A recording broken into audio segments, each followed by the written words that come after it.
بسم اللہ الرحمن الرحیم۔ عید کا دن کیسے گزارا جائے؟ تو اس ضمن میں یہ ہے کہ عید الفطر والے دن سب سے پہلے عید کی نماز سے پہلے جو ہے وہ طاق عدد کھجوریں کھا لینی چاہیے، غسل کرے، نئے کپڑے پہنے، اپنی طاقت کے مطابق خوشبو لگائے، مسواک کرے اور پھر عید کی نماز کی ادائیگی کے لیے چلا جائے۔ عید کی نماز کی ادائیگی کے لیے جب جانا ہے تو پھر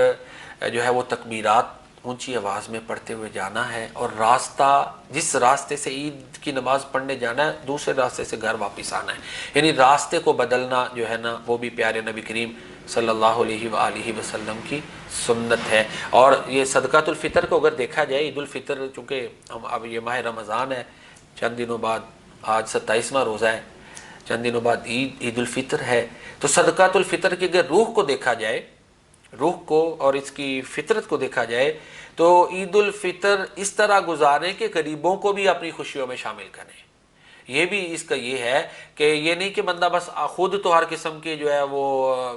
میری میکنگ کرے، جو ہے کیا کہ خوشی میں ہر قسم کی نعمتوں سے استفادہ کرے اور غرباء کو بھول جائے۔ یہ نہیں، اسلام کی روح یہ نہیں ہے، بلکہ غریب غرباء کو عملی طور پہ بھی شامل کرے اور دعاؤں میں بھی یاد رکھیں،